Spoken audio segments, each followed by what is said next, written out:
Hello बच्चों, welcome back to my channel. कैसे हैं आप सब लोग। आज की वीडियो में मैं आप लोग के लिए company law and secretarial practice के एमसीक्यूज क्वेश्चंस लेकर के आई हूं।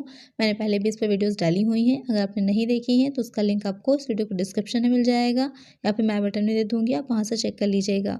आज की वीडियो में भी आपकी कंपनी लॉ से रिलेटेड कुछ इंपॉर्टेंट क्वेश्चन हैं, तो वीडियो शुरू करते हैं। लेकिन शुरू करने से पहले आपको क्या करना है, चैनल सब्सक्राइब नहीं किया है तो चैनल को सब्सक्राइब करना है, वीडियो को लाइक करना है और फ्रेंड्स के साथ शेयर करना है। आइए शुरू करते हैं।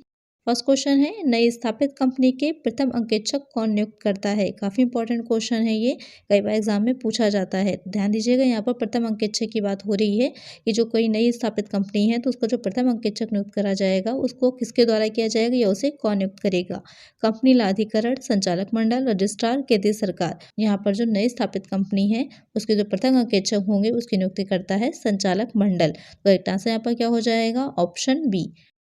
नेक्स्ट क्वेश्चन लेते हैं, एक व्यक्तिगत अंकेक्षक की नियुक्ति का सत्र अधिकतम कितने वर्ष का हो सकता है। ये कोई अंकेक्षक जो व्यक्तिगत अंकेक्षक नियुक्त किया गया है तो वो कितने वर्ष तक के लिए कार्य करता है। सीधे से ये क्वेश्चन आपसे पूछ रहा है। 2 वर्ष, 3 वर्ष, 5 वर्ष, कोई सीमा निर्धारित नहीं है। तो यहाँ पर जो एक व्यक्तिगत अंकेक्षक होता है उसकी नियुक्ति का सत्र अधिकतम रहता है 5 वर्ष का, 5 ईयर्स का। तो एक आंसर क्या हो जाएगा हमारा, ऑप्शन सी। नेक्स्ट क्वेश्चन है, कंपनी का समापन होता है विधि द्वारा, संचालक द्वारा, निस्तारक द्वारा, रजिस्ट्रार द्वारा। तो कंपनी के समापन की अगर बात करें कि जब कंपनी को पूरी तरह से समाप्त किया जा रहा है, जैसे वाइंडिंग अप बोलते हैं, तो किसके द्वारा किया जाता है। तो आपने पढ़ा होगा कि कंपनी क्या है, एक कृत्रिम व्यक्ति है, आर्टिफिशियल पर्सन है। तो उसको बनाया भी विधान के द्वारा जाता है और समाप्त भी उसका विधान के द्वारा ही, समापन भी उसका विधान के द्वारा ही किया जाएगा। तो कंपनी का समापन कौन करता है, विधि द्वारा या फिर विधान द्वारा। तो करेक्ट आंसर क्या हो जाएगा हमारा, ऑप्शन ए। नेक्स्ट क्वेश्चन है, कंपनी के समापन की विधि है। यहाँ पर आपसे पूछ रहा है कि जो कंपनी का समापन होता है वो उसकी विधि क्या है। अधिकरण द्वारा, सेबी द्वारा, न्यायालय द्वारा, इन सभी द्वारा। तो कंपनी का समापन किसके द्वारा किया जाएगा। तो कंपनी का समापन कौन करता है, अधिकरण जो ट्रिब्यूनल होता है उसके द्वारा ही उसका समापन किया जाता है। तो करेक्ट आंसर क्या होगा हमारा, ऑप्शन ए।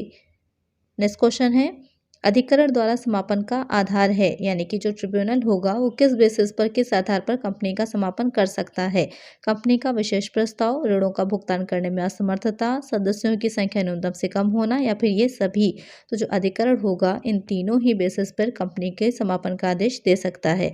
कंपनी अगर जो है, कंपनी की जो सदर सभा है उसमें ही विशेष प्रस्ताव पारित किया गया है कि कंपनी का समापन होगा, या फिर ऋणों का भुगतान करें, जो भी उसने ऋण कंपनी ने लिए थे उनका भुगतान वो नहीं कर पा रही, या फिर उसके पास ये संपत्ति नहीं रह जाती है कि उस ऋणों का भुगतान वो कर सके, या फिर सदस्यों की संख्या न्यूनतम से कम होना। अगर प्राइवेट कंपनी है तो न्यूनतम 2 सदस्य, और आपकी अगर पब्लिक कंपनी है तो न्यूनतम 7 सदस्य। अगर इनसे कम की संख्या हो जाती है तब भी जो ट्रिब्यूनल होता है वो कंपनी के समापन का आदेश दे सकता है। तो तीनों ही बेस हो जाते हैं अधिकरण द्वारा समापन के। तो करेक्ट आंसर क्या हो जाएगा हमारा, ऑप्शन डी, ये सभी।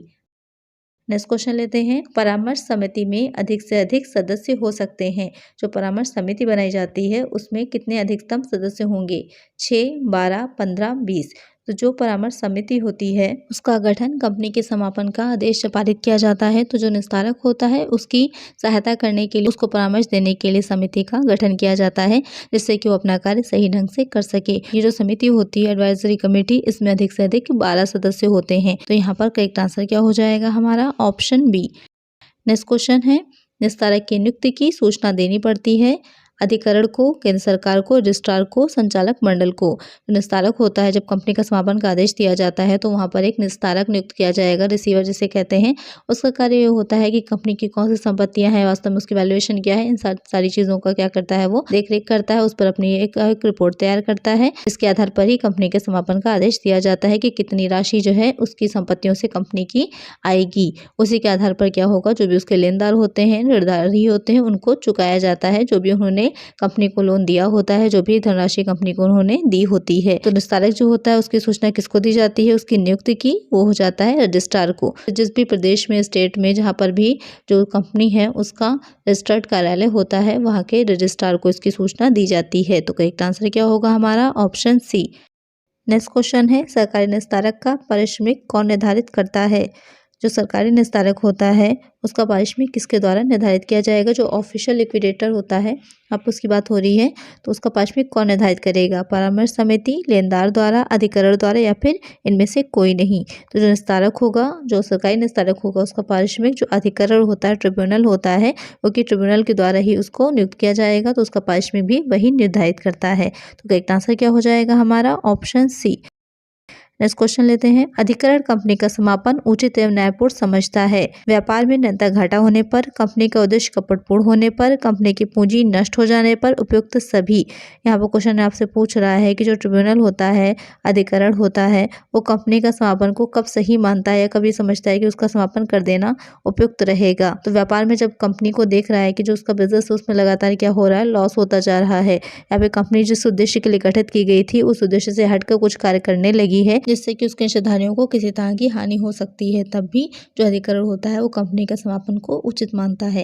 या फिर कंपनी की पूंजी नष्ट हो गई है, जिस भी पूंजी से कंपनी खोली गई थी, तो आप जो है वास्तव में उसकी पूंजी उतनी नहीं रह गई है, उसके अगर जो है दिखा भी रही है जो उसकी आर्थिक स्थिति, लेकिन वास्तव में जो कंपनी में पूंजी है वो नहीं है।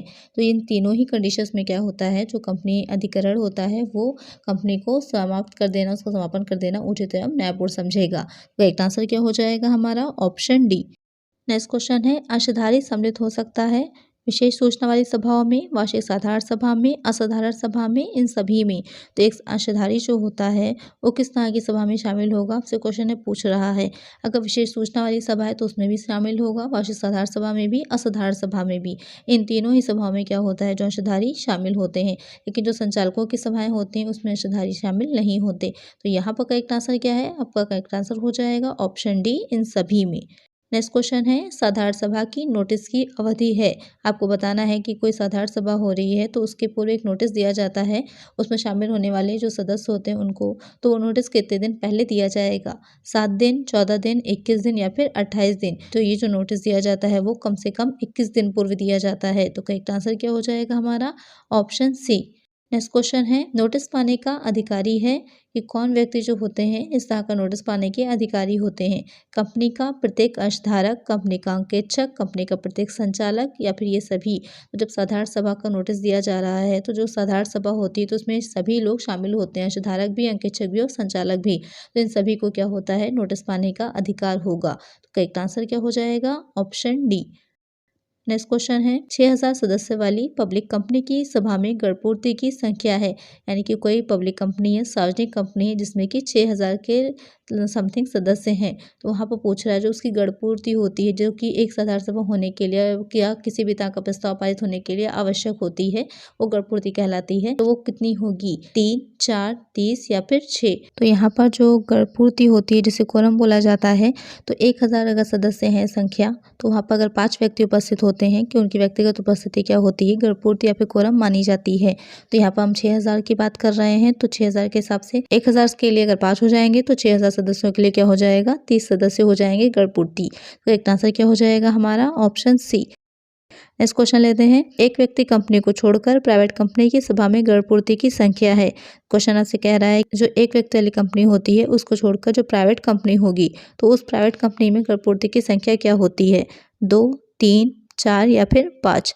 तो यहाँ पर जो प्राइवेट कंपनी होती है उसमें गणपूर्ति की संख्या क्या हो जाती है? जो न्यूनतम सदस्य संख्या होती है उसकी, एक प्राइवेट कंपनी के लिए न्यूनतम सदस्य क्या हो जाते हैं? 2 सदस्य होते हैं ना, तो वही 2 सदस्य क्या हो जाते हैं? गणपूर्ति भी माने जाएंगे। तो एक आंसर हो जाएगा हमारा ऑप्शन ए। नेक्स्ट क्वेश्चन है। एक व्यक्ति अधिक से अधिक प्रबंध संचालक हो सकता है। आपको बताना है जो एक व्यक्ति होता है वो कितनी कंपनियों का अधिकतम प्रबंध संचालक, यहाँ पर हम जो है मैनेजिंग डायरेक्टर की बात कर रहे हैं, प्रबंध संचालक हो सकता है 15 कंपनियों का, 10 कंपनियों का, 3 कंपनियों का, 2 कंपनियों का। तो जो एक व्यक्ति होगा वो अधिकतम सिर्फ 2 कंपनियों का ही प्रबंध संचालक नियुक्त किया जा सकता है। तो करेक्ट आंसर क्या हो जाएगा? Option D. नेक्स्ट क्वेश्चन लेते हैं। एक व्यक्ति 2 या 2 से अधिक कंपनियों का संचालक हो सकता है। यहाँ पर आपको बताना है कि किसकी आज्ञा से या किसके अनुमोदन से एक व्यक्ति 2 या 2 से अधिक कंपनियों का संचालक डायरेक्टर बन सकता है। केंद्र सरकार की आज्ञा से, रजिस्ट्रार के अनुमोदन से, संचालक मंडल के प्रस्ताव द्वारा, अंशधारियों की इच्छा से। एक व्यक्ति अगर 2 या 2 से अधिक कंपनियों का संचालक बनना चाहता है तो इसके लिए उसको केंद्र सरकार की अनुमति या आज्ञा लेनी पड़ती है। तो करेक्ट आंसर क्या हो जाएगा यहाँ पर हमारा? Option A. नेक्स्ट क्वेश्चन है, प्रबंध संचालक के कार्यकाल की अवधि होती है, जो पूर्णकालिक संचालक होता है, प्रबंध संचालक होता है, उसका जो कार्यकाल होता है वो कितने वर्ष का होता है, ये आपको बताना है। 2 वर्ष का, 3 वर्ष का, 4 वर्ष का या फिर 5 वर्ष का। तो यहाँ पर जो प्रबंध संचालक होगा उसका कार्यकाल होता है 5 वर्ष का, 5 ईयर्स का। तो करेक्ट आंसर क्या हो जाएगा? Option D. नेक्स्ट क्वेश्चन लेते हैं, एक बार प्रबंध संचालक के कार्यकाल की अवधि समाप्त होने पर उसे पुनः नियुक्त किया जा सकता है। यदि एक ही व्यक्ति को हम दोबारा से प्रबंध संचालक नियुक्त करना चाहते हैं तो कितनी अवधि के बाद या कितने समय के अंतराल पर हम उसे दोबारा से पुनर्नियुक्त कर सकते हैं? 5 वर्ष के लिए, 6 वर्ष के लिए, 1 वर्ष के लिए या फिर आजीवन। तो एक व्यक्ति को हम 5 वर्ष के लिए ही प्रबंध संचालक नियुक्त कर सकते हैं। तो करेक्ट आंसर क्या हो जाएगा हमारा? Option A. नेक्स्ट क्वेश्चन है, संचालक को हटाया जा सकता है अंशधारकों द्वारा, केंद्र सरकार द्वारा, अधिकरण ट्रिब्यूनल द्वारा, इन सभी के द्वारा। जो कंपनी के डायरेक्टर्स होते हैं, संचालक होते हैं, उनको कौन हटा सकता है? अंशधारक भी हटा सकते हैं, केंद्र सरकार भी और अधिकरण भी। तो करेक्ट आंसर क्या हो जाएगा यहाँ पर? Option D. नेक्स्ट क्वेश्चन है, एक पब्लिक कंपनी में कम से कम कितने संचालक हो सकते हैं? आपको बताना है जो पब्लिक कंपनी होती है उसमें कम से कम कितने संचालक नियुक्त हो सकते हैं?